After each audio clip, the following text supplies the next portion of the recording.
Comme Doctor Strange, vous voulez vous aussi explorer le multivers et découvrir plein de films et séries? Ça tombe bien, cette vidéo est sponsorisée par CyberGhost VPN, une solution que j'utilise régulièrement depuis 2 ans pour regarder films et séries exclusifs pas encore sortis en France. 15 ans d'expertise en confidentialité et sécurité, VPN le plus recommandé sur Trustpilot, plus de 38 millions d'utilisateurs à travers le monde, CyberGhost VPN est l'outil parfait pour vous protéger contre les dangers d'internet. Masquer ton adresse IP, préserver tes informations personnelles, te géolocaliser dans d'autres pays ou profiter de contenus nouveaux que ce soit sur Netflix, Disney+, etc. à l'étranger. J'utilise CyberGhost VPN surtout pour les films et les séries. Vous ne vous en rendez peut-être pas compte, mais plein de films du MCU sont déjà disponibles et en français, mais pas encore chez nous, comme Doctor Strange 2, The Marvels, et même Deadpool et Wolverine qui vient de sortir il y a quelques jours, déjà disponible avec CyberGhost VPN. Dites-vous que, et peu importe la plateforme en comparaison avec d'autres pays, ce qu'on a c'est seulement 50% de ce qui est disponible dans le monde entier. Bien sûr, CyberGhost VPN est dispo sur Windows, Android, iOS, Smart TV et plus, et vous pouvez l'utiliser sur 7 appareils différents. Avec le lien en description, vous avez accès à une offre spéciale, 83% de réduction, soit 2,03€ par mois, plus 4 mois gratuits. Et vous avez 45 jours pour demander un remboursement, même si vous allez voir que c'est super utile. En plus, ça soutient mon travail. Voilà. Bon visionnage.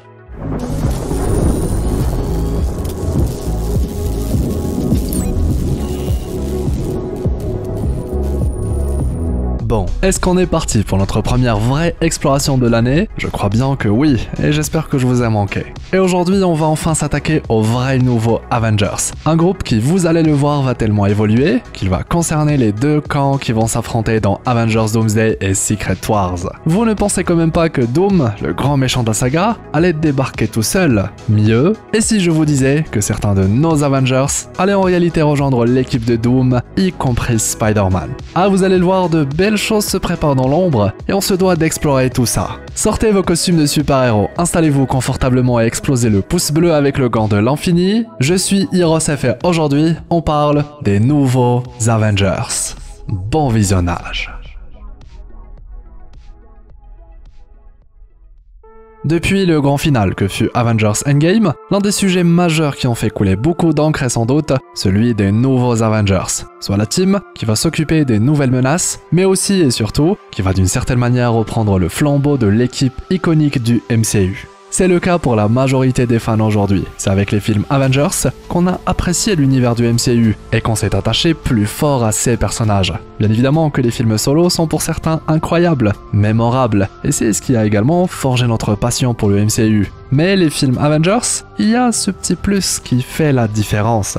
Alors si en plus chaque opus s'accompagne de l'avènement d'une nouvelle menace toujours plus impressionnante, forcément ça donne vie à des épopées incroyables. Et puis les héros qu'on découvre dans chaque film finissent par se rencontrer, s'entraider, voire se détester. La dynamique est juste parfaite. Finalement, la phase 4 du MCU aurait pu avoir une toute autre saveur si elle aussi, elle avait eu le droit à son film Avengers. Par contre, à l'inverse, le MCU s'est décidé à nous présenter plusieurs nouveaux personnages, de quoi justement titiller notre curiosité quant à ceux qui vont, ou non, faire partie de la nouvelle équipe des Avengers. Le début d'un jeu au sein de la communauté, un jeu qui va durer jusqu'à aujourd'hui et surtout, c'est un jeu dont les règles ont récemment changé. Depuis que Kang le Conquérant n'est plus le grand vilain de la saga, les plans de Marvel Studios ont pris une toute autre tournure. Quant à l'arrivée de Doctor Doom, elle n'affecte pas seulement l'histoire des nouveaux films Avengers ou la saga Multiverse, elle affecte en réalité directement les Avengers. Nos Avengers un par un, membre par membre.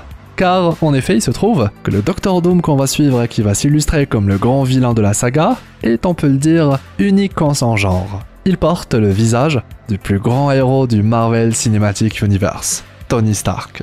Alors forcément que ça va jouer lorsqu'ils vont découvrir qui se cache derrière le masque du Docteur. On va y revenir. À l'heure actuelle, l'équipe des Avengers s'est entièrement dissoute. Et justement, le prochain film à sortir, Captain America 4, insiste sur le fait que les Avengers n'existent plus, mais qu'il y a une volonté de reformer l'équipe. Sam Wilson est d'ailleurs mis en avant en tant que nouveau Captain America comme un prétendant capable de reformer l'équipe. En tout cas, le nouveau président des États-Unis, Thaddeus Ross, en parle directement à Sam durant le trailer du film. Du coup, on tient là un membre sérieux de la nouvelle équipe des Avengers, d'autant plus qu'il en faisait partie à l'époque. Maintenant, je n'irai pas jusqu'à dire qu'il serait le leader des nouveaux Avengers, pour la simple et bonne raison que l'équipe des Avengers, même à l'époque, n'en a jamais eu.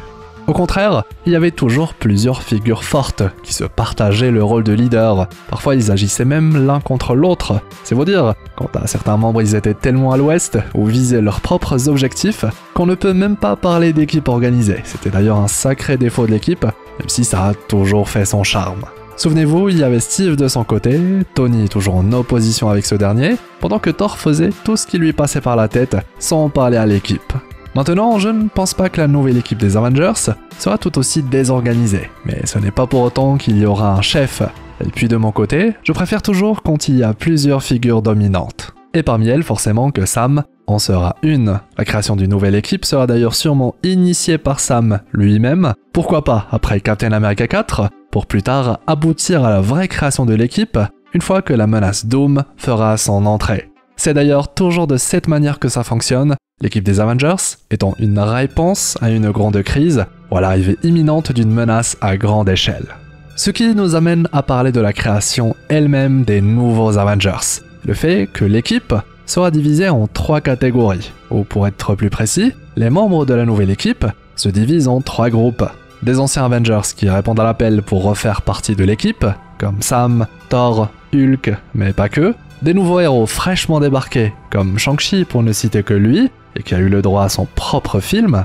Et enfin, les héros qui gravitent autour des Avengers sauront faire partie, malgré leur implication, comme Doctor Strange et Wong, le Black Panther, ou encore les Gardiens de la Galaxie. Sans faire directement partie des Avengers, ces héros ont eu une importance juste folle, comme s'il s'agissait de vrais Avengers. Et justement, certains d'entre eux vont cette fois rejoindre le groupe officiellement. Parmi eux, je pense que Wong est d'ailleurs un très bon choix. Premièrement, il permet à l'équipe des Avengers d'avoir dans ses rangs un expert des arts mystiques capable d'amener du savoir lié à tout ce qui est magique et surnaturel, mais aussi il permet à Strange de rester en dehors du groupe des Avengers, comme l'électron libre qu'il a toujours été, mais tout en étant connecté à ce qu'il se passe au sein de l'équipe. D'ailleurs, Wong est resté connecté à d'autres membres des anciens Avengers, comme nous le montre la scène post-crédit de Shang-Chi et la légende des 10 anneaux, déjà un teasing concernant les possibles nouveaux membres des Avengers. Avec Hulk qui est toujours disponible et de retour sur Terre depuis qu'il a retrouvé son fils. Captain Marvel également en contact avec l'équipe et qui sera sans doute l'un des piliers de cette nouvelle team. Et du coup, Shang-Chi lui-même qui est une excellente recrue, qui coche toutes les cases et qui permet aux nouveaux Avengers d'avoir du sang neuf.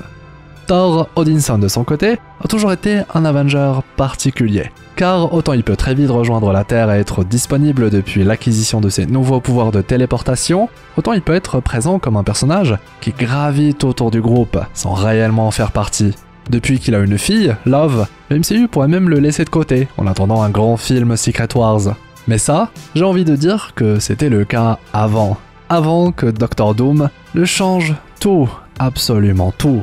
Car si Doctor Doom symbolise la présence de Tony Stark, que Steve Rogers, récemment officialisé comme présent dans Avengers Doomsday, est également de la partie, que Clint et Hulk sont encore en vie et continuent d'évoluer dans le MCU, et que les récents leaks indiquent que Natasha pourrait elle aussi, comme Steve, être présente dans le prochain Avengers, comment vous dire que le tout porte à croire que Marvel Studios veut frapper fort avec Avengers Doomsday, et ce, en faisant revenir toute l'équipe originelle des Avengers, y compris Thor. De plus, Thor est aujourd'hui directement connecté à New Asgard, et depuis la mort de son père, il est le nouveau gardien des 9 royaumes. Si la Terre, Midgard, est en danger, il est de son devoir d'être là pour faire face à la menace Doctor Doom. Du moins, l'hypothèse n'est clairement pas à écarter, car le MCU semble vraiment vouloir réutiliser tous les acteurs de l'équipe Avengers originelle. Alors, Thor a de très grandes chances d'être là, maintenant reste à savoir s'il fera ou non partie de la nouvelle équipe des Avengers. En somme, et comme on s'en rend compte, Doctor Doom va indirectement participer à la création des nouveaux Avengers, et ce de par son arrivée même. Sa simple présence suffit à redistribuer toutes les cartes. De plus, en portant le visage de Tony Stark, il touche au cœur même de l'héritage du groupe Avengers, ravivant souvenirs et blessures du passé, poussant certains membres à se questionner concernant leur place dans l'affrontement à venir, et c'est là que le tout devient beaucoup plus intéressant qu'il n'y paraît. Est-ce que Doctor Doom, la grande menace du prochain film Avengers, va être seul à affronter tous les nouveaux Avengers? Bien évidemment que non. Car si en 2012, durant le premier Avengers, Loki était accompagné de l'armée des Chitauri, que dans Avengers 2, Ultron avait réussi à se créer une armée de robots à son image et que dans Avengers 3, Thanos était accompagné de l'Ordre Noir et de son immense armée galactique au complet durant la grande bataille d'Endgame, Dr Doom lui possède encore mieux que tout ça. Lui va avoir le luxe de piocher dans les membres de nos Avengers pour se créer sa propre équipe. Voici le grand secret de Avengers Doomsday et de la nouvelle équipe des Avengers. La vérité, c'est qu'il va y en avoir deux. Une équipe pour faire face à Doom, l'autre pour l'assister dans sa quête. Un Civil War 2.0 où deux idéologies vont une nouvelle fois se faire la guerre, déchirant par la même occasion nos héros et surtout nous permettant à nous spectateurs de faire un choix, un vrai choix. Qui a raison, qui a tort, et si les deux avaient raison mais que leur méthode était différente, bref, vous avez compris l'idée. Si au départ on pensait qu'il allait y avoir un combat entre deux univers, nous poussons à choisir la survie de l'un des deux pour créer le dilemme, force est de constater qu'on aurait tous et unanimement choisi notre univers, le 616, celui qu'on suit depuis le début. Le choix ne fonctionne pas. Par contre, depuis l'arrivée de Doom, les choses ont drastiquement changé. Doom porte le visage de Tony Stark, et c'est pour une bonne raison que Marvel Studios ont parié là-dessus. Car maintenant, certains héros vont peut-être se rendre compte que Doom a raison, décideront même de le suivre, et son visage est un facteur à prendre en compte. C'est durant le final de Spider-Man No Way Home qu'on découvre le grand sacrifice fait par Peter Parker. Faire oublier son identité et donc se faire oublier de toutes les personnes qu'il apprécie. Aujourd'hui, il est seul, au plus bas, sans famille ni amis, et un symbiote qui est désormais présent dans notre univers le cherche activement. Un tel Spider-Man symbioté au plus bas et dans un tel contexte, comment ne pas suivre un Dr Doom qui porte le visage de son mentor et qui plus est possède le moyen de sauver le multivers d'une guerre qui risque de tout annihiler. Fragile psychologiquement et manipulé par un variant de Tony, comment ne pas céder? Qu'en est-il de Doctor Strange, qui depuis toujours est celui qui, dans le grand calcul du multivers, est conscient que le sacrifice de certains est nécessaire pour le grand bien? Doctor Strange est à l'image de Doom, ils ont le même profil. Ils sont tous les deux capables de choses atroces s'il est question du grand bien. Si en plus Doom lui prouve que son plan est la seule façon d'éviter l'effondrement du multivers, alors Strange sera son plus grand allié. Qu'en est-il de Hulk, de Thor, Ant-Man, Captain Marvel, la Guêpe? Et la liste est encore très longue. Avengers Doomsday va être beaucoup plus complexe qu'on ne le pense. Quant aux nouveaux Avengers, ils vont de nouveau devoir se battre les uns contre les autres. Le voici, le plus grand pouvoir de Dr Doom. Il est celui qui va créer la discorde, celui qui va façonner la nouvelle équipe des Avengers et surtout, il va nous proposer à nous, spectateurs, de faire un vrai choix. Et c'est là que certains personnages vont pouvoir briller, comme Sam le nouveau Captain America ou encore Thor pour ne citer que, des personnages profondément bons et qui possèdent un véritable sens de la justice et qui malgré tout vont réussir à se dresser contre Dr Doom. Clairement, ils feront de très bons leaders pour l'un des deux camps. Et si je ne parle pas de camp du bien ou du mal, c'est parce qu'il n'y en a pas. Il sera uniquement question de nuances de gris, pas de blanc ni de noir. Et si, dans un tel climat, le MCU finit vraiment par signer le retour des Avengers originels, alors le choix va devenir encore plus difficile.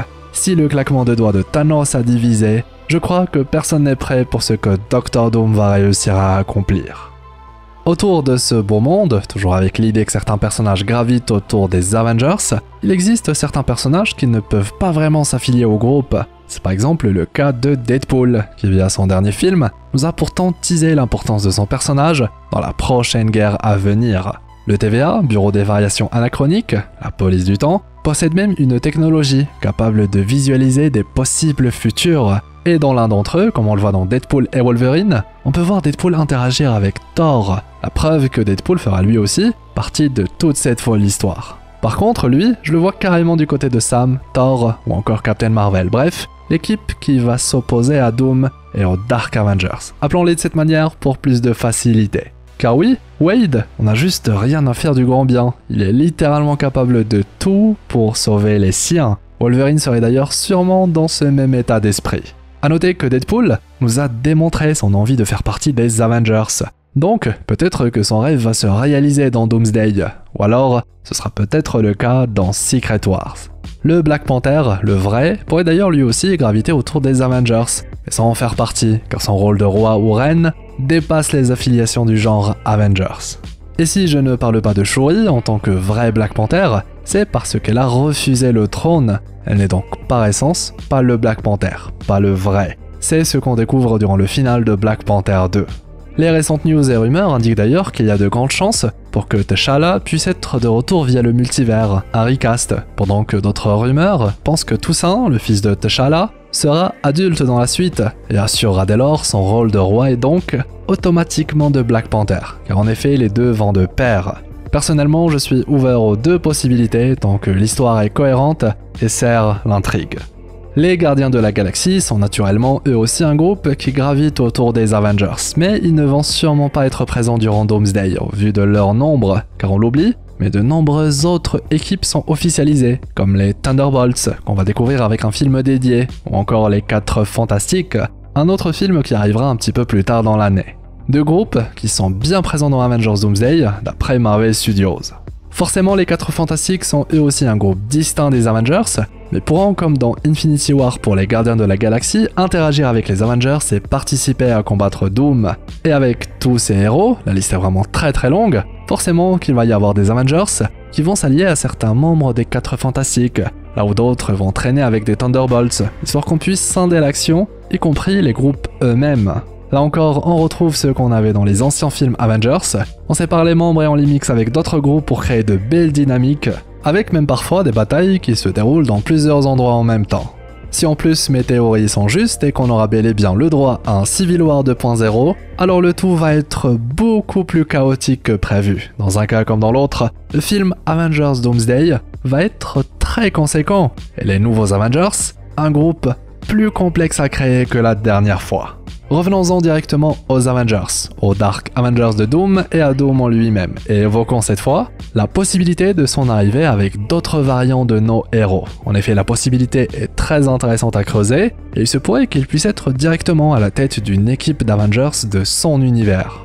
On a par exemple vu popper énormément de rumeurs là-dessus, à base de Steve Rogers en Captain Hydra, un Hulk Maestro et j'en passe, donc inutile de s'y attarder, l'idée de base serait l'arrivée de Doom avec une équipe composée des Avengers originels version multivers, pendant que lui serait un variant de Tony Stark. L'idée est sympathique mais sans plus, à voir ce que le MCU va décider de nous raconter.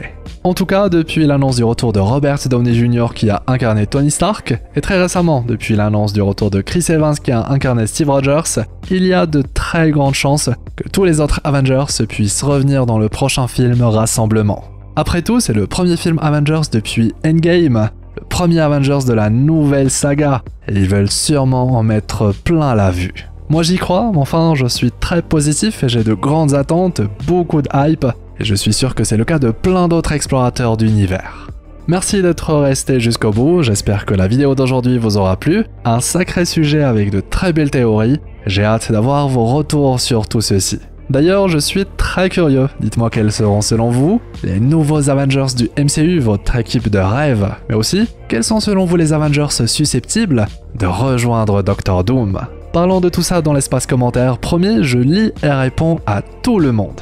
Je compte aussi sur vous pour le pouce en l'air, le fameux pouce bleu avec le gant de l'infini. D'après certaines sources, on obtient même un grand pouvoir lorsqu'on clique dessus. C'est très important, récompense le travail fourni et aide la vidéo à explorer plein d'univers. Bien sûr, si c'est votre première fois sur la chaîne ou si ce n'est toujours pas fait, abonnez-vous, on parle de très belles choses. Vous trouverez en description le lien pour télécharger CyberGhost VPN, moins 83% de réduction, 4 mois offerts, soit 2,03€ par mois. À ne surtout pas rater, en plus ça soutient mon travail. Quant à moi, eh bien, je vous souhaite une agréable journée ou soirée. C'était Hirosef, votre explorateur d'univers préféré, pour vous servir.